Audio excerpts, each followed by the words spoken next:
വ്യോമയാന ലോകത്ത് നിങ്ങൾ കേൾക്കാൻ പോകുന്ന കഥ പോലെ വിചിത്രമായതോ അല്ലെങ്കിൽ ഭയപ്പെടുത്തുന്നതോ ആയ കഥകൾ കുറവാണ്. ഫ്ലോറിഡയിലെ ഇരുണ്ട ചതുപ്പുകളിലേക്ക് ഒരു വിമാനം ഇടിച്ചു വീഴുന്നു. 100-ലധികം പേർക്ക് ജീവൻ നഷ്ടപ്പെടുന്നു. പക്ഷേ അത് ഒരു തുടക്കം മാത്രമായിരുന്നു. കാരണം അപകടത്തിന് തൊട്ടു പിന്നാലെ മറ്റ് വിമാനങ്ങളിലെ ക്രൂ അംഗങ്ങൾ ഭയാനകമായ എന്തോ റിപ്പോർട്ട് ചെയ്യാൻ തുടങ്ങി. മരിച്ചുപോയ ഒരു പൈലറ്റിന്റെ പ്രേതത്തെ കണ്ടതായി അവർ പറഞ്ഞു. ഇത് ഫ്ലൈറ്റ് 401ന്റെ വേട്ടയാടുന്ന കഥയാണ്. അതെ, ഫ്ലൈറ്റ് 401ലെ പ്രേതങ്ങളുടെ കഥയാണിത്. ഫ്ലൈറ്റ് 401 ഈസ്റ്റേൺ എയർലൈൻസ് നിർമ്മിച്ച പുതിയതും ചെലവേറിയതുമായ വിമാനമായിരുന്നു. അതിന്റെ പേര് ലോക്ഹീഡ് L1011 ട്രസ്റ്റാർ എന്നായിരുന്നു.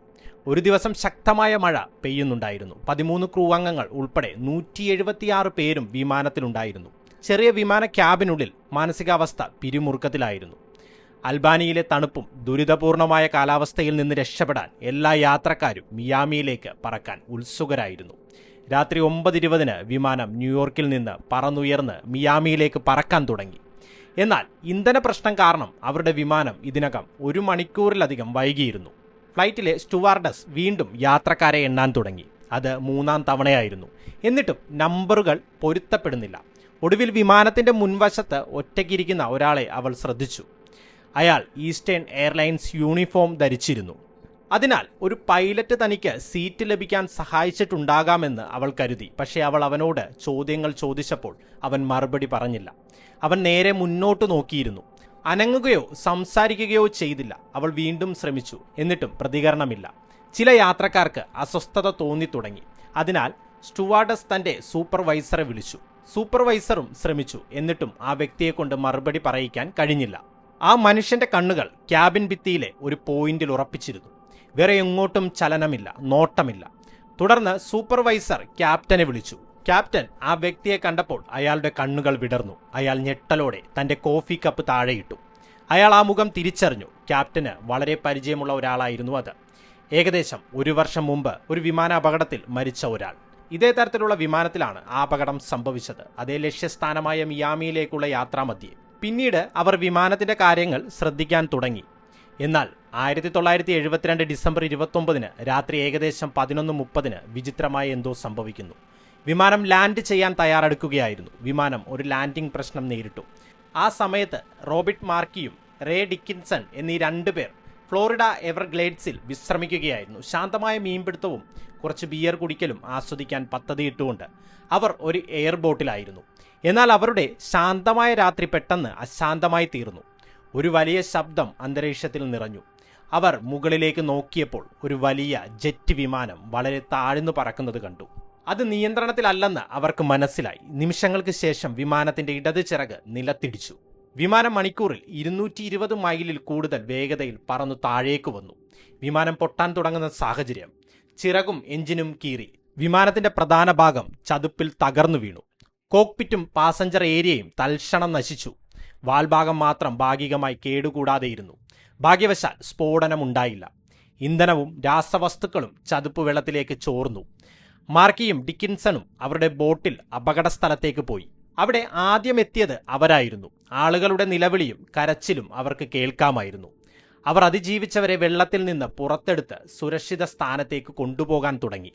റോബർട്ടും സുഹൃത്തും കഴിയുന്നത്ര ആളുകളെ രക്ഷിക്കാൻ ശ്രമിച്ചു. പക്ഷേ അവിടെ ധാരാളം ആളുകൾ ഉണ്ടായിരുന്നു. മതിയായ സമയമില്ലായിരുന്നു. ഏകദേശം 30 മിനിറ്റിന് ശേഷം കോസ്റ്റ് ഗാർഡ് ഹെലികോപ്റ്ററുകളിലെത്തി. ആളുകളെ രക്ഷിക്കാൻ അവർ ഒരുമിച്ച് രാത്രി മുഴുവൻ പ്രവർത്തിച്ചു. പിറ്റേന്ന് സൂര്യൻ ഉദിച്ചപ്പോൾ കൂടുതൽ പേർ രക്ഷപ്പെട്ടിട്ടില്ല. ആകെ 99 പേർ മരിച്ചു. 77 പേർ രക്ഷപ്പെട്ടു. മരിച്ചവരിൽ ക്യാപ്റ്റൻ, സഹ പൈലറ്റ്, ഫ്ലൈറ്റ് എഞ്ചിനീയർ എന്നിവരും ഉൾപ്പെടുന്നു. ചതുപ്പ് നിലം പലരെയും രക്ഷിക്കാൻ സഹായിച്ചു. അത് അവരുടെ മുറിവുകളുടെ ആഴം കുറച്ചു. എന്നാലും പലർക്കും എല്ലുകൾ ഒടിഞ്ഞു. ഗുരുതരമായ പൊള്ളലേറ്റു. പരിക്കുകളേറ്റു. അപകടത്തിന്റെ കാരണം അന്വേഷണ ഉദ്യോഗസ്ഥർ പെട്ടെന്ന് കണ്ടെത്തി. അവസാന നിമിഷങ്ങളിൽ എന്താണ് സംഭവിച്ചതെന്ന് ക്രൂവും ഫ്ലൈറ്റ് റെക്കോർഡുകളും കാണിച്ചു തന്നു. ഫ്ലൈറ്റ് 401 ഒരു ലോക്ഹീഡ് ട്രസ്റ്റാർ വിമാനമായിരുന്നു. 6 മാസമായി ഈസ്റ്റേൺ എയർലൈൻസുമായി ഇത് പറന്നുകൊണ്ടിരുന്നു. ന്യൂയോർക്കിലെ JFK വിമാനത്താവളത്തിനും മിയാമി വിമാനത്താവളത്തിനും ഇടയിൽ ഇത് പലതവണ പ്രശ്നങ്ങളില്ലാതെ പറന്നിരുന്നു. 3 പൈലറ്റുമാരും വളരെ പരിചയസമ്പന്നരായിരുന്നു. ഒരു സാങ്കേതിക ഉദ്യോഗസ്ഥൻ വിമാനത്തിലുണ്ടായിരുന്നു. വിമാനം ലാൻഡ് ചെയ്യാൻ പോകുമ്പോൾ ലാൻഡിംഗ് ഗിയറിനുള്ള പച്ച ലൈറ്റ് കത്തുന്നില്ലെന്ന് ഫസ്റ്റ് ഓഫീസർ കണ്ടു. ലൈറ്റ് ബൾബ് കേടായിരുന്നു, പക്ഷെ അവർ അതറിഞ്ഞിരുന്നില്ല. ക്യാപ്റ്റനും എഞ്ചിനീയറും ഏവിയോണിക്സ് ബേയിലെ ഉപകരണങ്ങൾ പരിശോധിക്കാൻ പോയി. ഫസ്റ്റ് ഓഫീസറോട് വിമാനം വൃത്താകൃതിയിൽ പറത്തി ഓട്ടോ പൈലറ്റ് ഓണാക്കാൻ പറഞ്ഞു. എന്നാൽ ക്യാപ്റ്റൻ അബദ്ധത്തിൽ കൺട്രോളുകളിൽ സ്പർശിച്ചു. വിമാനം പതുക്കെ താഴേക്ക് പോകാൻ തുടങ്ങി. വിമാനം സ്ഥിരതയോടെ പറക്കുകയാണെന്ന് ഒന്നാം ഉദ്യോഗസ്ഥൻ കരുതി. 2000 അടിക്ക് താഴെ ഉയരുമ്പോൾ മുന്നറിയിപ്പ് നൽകേണ്ട അലാറം എഞ്ചിനീയർ സീറ്റിൽ ഇല്ലാത്തതിനാൽ കേട്ടുമില്ല. താഴെ ഇരുട്ടായിരുന്നു, കാണാൻ ലൈറ്റുകളൊന്നും തന്നെ ഇല്ലായിരുന്നു. അവസാന നിമിഷം വിമാനം വളരെ താഴ്ന്നാണ് പറക്കുന്നതെന്ന് ഫസ്റ്റ് ഓഫീസർക്ക് മനസ്സിലായി. അത് ശരിയാക്കാൻ അദ്ദേഹം ശ്രമിച്ചു, പക്ഷേ സമയം വളരെ വൈകിയിരുന്നു. വിമാനം ചതുപ്പിലിടിച്ചു. ഫസ്റ്റ് ഉദ്യോഗസ്ഥൻ ഉടൻ മരിച്ചു. ക്യാപ്റ്റൻ കുടുങ്ങി, താമസിയാതെ മരിച്ചു. എഞ്ചിനീയർ ആശുപത്രിയിൽ ഏതാനും മണിക്കൂറുകൾ ജീവനോടെ കഴിഞ്ഞു, പിന്നീട് മരിച്ചു. സ്ഫോടനം നടക്കാഞ്ഞതിനാൽ വിമാനത്തിന്റെ ചില ഭാഗങ്ങൾ എടുത്ത് മറ്റ് വിമാനങ്ങളിൽ ഉപയോഗിച്ചു. ഇതിനുശേഷം ഫ്ലൈറ്റ് 401ന്റെ ക്രൂവിലും ഭാഗങ്ങൾ വെച്ച വിമാനങ്ങളിലും വിചിത്രമായ കാര്യങ്ങൾ സംഭവിക്കാൻ തുടങ്ങി. പിന്നീട് നടന്ന സംഭവങ്ങൾ ഞെട്ടിക്കുന്നതായിരുന്നു. 1973 വേനൽക്കാലത്ത് ഈസ്റ്റേൺ എയർലൈൻസിന്റെ ഒരു സീനിയർ വൈസ് പ്രസിഡന്റ് ഫ്ലോറിഡയിലേക്ക് പറന്നു. അദ്ദേഹം ഫസ്റ്റ് ക്ലാസ്സിലിരുന്നു. യൂണിഫോമിലുള്ള ഒരു പൈലറ്റ് തന്റെ അടുത്തിരിക്കാൻ ആവശ്യപ്പെടുന്നു. അവൻ കമ്പനിയെക്കുറിച്ച് സംസാരിച്ചു. വൈസ് പ്രസിഡന്റ് ഫ്ലൈറ്റ് 401 അപകടത്തെക്കുറിച്ച് പരാമർശിച്ചപ്പോൾ പൈലറ്റ് ക്യാപ്റ്റൻ ബോബ് ലോഫ്റ്റ് ആണ് തന്റെ കൂടെയിരിക്കുന്നതെന്ന് അദ്ദേഹം മനസ്സിലാക്കി. അതായത് കഴിഞ്ഞ അപകടത്തിൽ മരിച്ച അതേ ക്യാപ്റ്റൻ. പെട്ടെന്ന് പൈലറ്റിന്റെ മുഖം മാറി. അദ്ദേഹം അപ്രത്യക്ഷനായി. ആഴ്ചകൾക്ക് ശേഷം ഒരു സ്ത്രീ യാത്രക്കാരി ഒരു പ്രേതത്തെ കണ്ടതായി പറഞ്ഞു. ഒരു പൈലറ്റ് തന്റെ അടുത്തിരുന്ന് സംസാരിച്ചുവെന്നും പിന്നീട് സംസാരിക്കുന്നതിനിടയിൽ അപ്രത്യക്ഷനായെന്നും അവർ പറഞ്ഞു. പൈലറ്റ് ക്യാപ്റ്റൻ ലോഫ്റ്റ് ആണെന്ന് അവർ പിന്നീട് പറയുകയുണ്ടായി. കൂടുതൽ വിചിത്രമായ കഥകൾ എയർലൈൻ ജീവനക്കാർക്കിടയിൽ പ്രചരിച്ചു തുടങ്ങി. ഒരിക്കൽ അറ്റ്ലാന്റയ്ക്കും മിയാമിക്കും ഇടയിലൂടെ പറക്കുന്ന ഒരു വിമാനത്തിൽ ക്രൂ കോക്പിറ്റിൽ മുട്ടുന്നത് കേട്ടു. എഞ്ചിനീയർ നോക്കുകയുണ്ടായി. അദ്ദേഹം ഒരു ഫ്ലാഷ് ലൈറ്റ് തെളിച്ചപ്പോൾ അപകടത്തിൽ മരിച്ച എഞ്ചിനീയറായ ഡോൺ റെപ്പോയുടെ മുഖം കണ്ടു. പിന്നീട് ഒരു ഹാങ്ങറിൽ ഒറ്റയ്ക്ക് ജോലി ചെയ്തിരുന്ന ഒരു മെക്കാനിക്ക് അയാൾക്ക് പരിചയമില്ലാത്ത ഒരു വിചിത്ര എഞ്ചിനീയറെ കണ്ടുമുട്ടി. അവർ ഫ്ലൈറ്റ് 401 അപകടത്തെക്കുറിച്ച് സംസാരിച്ചു. ഒരു ഈസ്റ്റേൺ എയർലൈൻസ് ട്രസ്റ്റാറിന് ഇനിയൊരു അപകടവും സംഭവിക്കില്ലെന്ന് ആ അപരിചിതൻ മെക്കാനിക്കിനോട് പറഞ്ഞു. തുടർന്ന് അദ്ദേഹം അപ്രത്യക്ഷനായി. പിന്നീട് മെക്കാനിക്ക് പറഞ്ഞത് താൻ കാണുകയും സംസാരിക്കുകയും ചെയ്ത വ്യക്തി ഡോൺ റെപ്പോ ആണെന്നാണ്. ഫ്ലൈറ്റ് 401 അപകടത്തിൽ മരിച്ച അതേ എഞ്ചിനീയർ. ഇത് അദ്ദേഹത്തിന്റെ മാനേജർമാരെ ഞെട്ടിച്ചു. താമസിയാതെ കമ്പനിയിലെ പലരും പ്രേതങ്ങളെ കാണുന്നതിനെക്കുറിച്ച് സംസാരിക്കാൻ തുടങ്ങി. കമ്പനി കിംവദന്തികൾ തടയാൻ ശ്രമിച്ചു, പക്ഷേ അത് പ്രവർത്തിച്ചില്ല. ഫ്ലൈറ്റ് 401ൽ നിന്ന് ഭാഗങ്ങൾ എടുത്ത വിമാനങ്ങളിൽ പറക്കാൻ പല ജീവനക്കാർ വിസമ്മതിച്ചു. മരിച്ച ക്രൂ അംഗങ്ങൾ പ്രേതങ്ങളായി തിരിച്ചെത്തുമെന്ന് അവർ ഭയപ്പെട്ടു തുടങ്ങി. തുടർന്ന് ആ വർഷം അവസാനം മറ്റൊരു വിമാനത്തിൽ ഫ്ലൈറ്റ് 903ൽ വിചിത്രമായ എന്തോ സംഭവിക്കുന്നു. ന്യൂയോർക്കിൽ JFKയിൽ നിന്ന് മെക്സിക്കോ സിറ്റിയിലേക്ക് പറക്കുന്ന ലോക്ഹീഡ് ട്രസ്റ്റാർ കൂടിയായിരുന്നു ഈ വിമാനം. എയർ ഹോസ്റ്റസുമാരിൽ ഒരാളായ ഫെയ് മെറിവെതർ വിമാനത്തിൽ ജോലി ചെയ്യുകയായിരുന്നു. പെട്ടെന്ന് അവൾ മുകളിലേക്ക് നോക്കിയപ്പോൾ ഒരു ജനാലയിലൂടെ തന്നെ നോക്കുന്ന ഡോൺ റെപ്പയുടെ മുഖം അവൾ കണ്ടു. അവൾ വളരെ ഭയപ്പെട്ടു.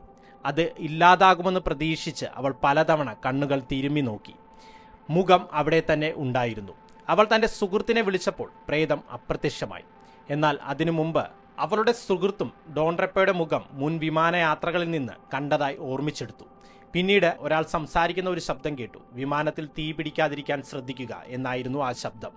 അവൾ പൈലറ്റുമാരുടെ അടുത്തേക്ക് ഓടിച്ചെന്ന് അവരോടത് പറഞ്ഞു. പക്ഷേ അവർ എല്ലാ സംവിധാനങ്ങളും പരിശോധിച്ചെങ്കിലും ഒന്നും കണ്ടെത്തിയില്ല. ന്യൂയോർക്കിലേക്കുള്ള മടക്ക യാത്രയിൽ ഒരു എഞ്ചിനിൽ തീ പിടിക്കുകയുണ്ടായി. വലതുവശത്തെ ചിറകിൽ നിന്ന് പുക വന്നു. ജീവനക്കാർ മുന്നറിയിപ്പ് സൈറൻ കേട്ടതിനാൽ അവർ വേഗത്തിൽ പ്രവർത്തിച്ചു. അവർ തീയണച്ച് വിമാനം സുരക്ഷിതമായി ഇറക്കി. ലാൻഡിങ്ങിന് ശേഷം ഈ വിമാനത്തിൽ ഫ്ലൈറ്റ് 401ന്റെ ഏതെങ്കിലും ഭാഗങ്ങൾ ഉണ്ടോ എന്ന് ക്രൂ ചോദിച്ചു. പലരും ഇതേ ചോദ്യം ചോദിക്കുന്നതായി കമ്പനി കണ്ടെത്തി. അതിനാൽ എല്ലാ വിമാനങ്ങളിൽ നിന്നും ഫ്ലൈറ്റ് 401ന്റെ എല്ലാ ഭാഗങ്ങളും നീക്കം ചെയ്യാൻ അവർ തീരുമാനിച്ചു. ആ ഭാഗങ്ങൾ പിന്നീട് നശിപ്പിക്കപ്പെട്ടു. അതിനുശേഷം ഡോൺ റെപ്പോയുടെയോ ബോബ് ലോഫ്റ്റിന്റെയോ പ്രേതങ്ങളെ ആരും വീണ്ടും കണ്ടില്ല. ഫ്ലൈറ്റ് 401ലെ പോലെ മറ്റൊരു വിമാനവും തകരില്ലെന്ന് ഡോൺ റെപ്പോ ഒരിക്കൽ ഒരു മെക്കാനിക്കിന് വാഗ്ദാനം ചെയ്തിരുന്നു. അദ്ദേഹം ആ വാഗ്ദാനം പാലിച്ചതായി തോന്നുന്നു. 1991 കമ്പനി അടച്ചുപൂട്ടുന്നതുവരെ ഈസ്റ്റേൺ എയർലൈൻസിന്റെ ട്രസ്റ്റാർ വിമാനങ്ങളിൽ അപകടങ്ങളൊന്നും സംഭവിച്ചിട്ടില്ല. ഫ്ലൈറ്റ് 401ലെ പ്രേതങ്ങളെക്കുറിച്ചുള്ള കഥ വളരെ പ്രസിദ്ധമായി. 1978 അതിനെക്കുറിച്ച് ഒരു സിനിമ നിർമ്മിച്ചു. പലരും ഈ പ്രേതങ്ങളെ കണ്ടു, റിപ്പോർട്ടുകൾ എഴുതി, അന്വേഷണങ്ങൾ നടന്നു. കഥ പൂർണ്ണമായും തെറ്റാണെന്ന് പറയാൻ പ്രയാസമാണ്. ഭയന്നാണ് തൊഴിലാളികൾ പ്രേതങ്ങളെ സങ്കല്പിച്ചതെന്ന് ചിലർ പറയുന്നു. പഴയ ഭാഗങ്ങൾ നീക്കം ചെയ്യാൻ കമ്പനിയെ നിർബന്ധിക്കാൻ വേണ്ടി അവർ കെട്ടിച്ചമച്ചതാണെന്ന് മറ്റുള്ളവർ പറയുന്നു. എന്നാൽ കഥയെക്കുറിച്ച് ഒന്നും അറിയാത്ത യാത്രക്കാർക്കും പ്രേതങ്ങളെ കാണാൻ കഴിഞ്ഞുവെന്ന് പറയുമ്പോൾ കാര്യങ്ങൾ കൂടുതൽ നിഗൂഢമാകുന്നു. എന്തായിരിക്കും ശരിക്കും സത്യം? നിങ്ങളുടെ അഭിപ്രായങ്ങൾ എന്താണ്? മരിച്ചവരുടെ ആത്മാവുകൾ ഒരിക്കൽ സഹായിക്കാൻ മടങ്ങി വരുമോ? നിങ്ങൾക്ക് ഇത്തരത്തിൽ ഓർത്തെടുക്കാൻ കഴിയുന്ന ചിന്തിപ്പിക്കുന്ന സംഭവങ്ങൾ ഉണ്ടെങ്കിൽ കമൻറ്റിൽ അറിയിക്കൂ.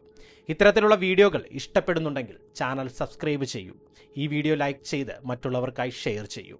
നമുക്ക് പുതിയ വിഷയവുമായി വീണ്ടും കാണാം. മറ്റൊരു അത്ഭുതം ചേർന്ന കഥയുമായി.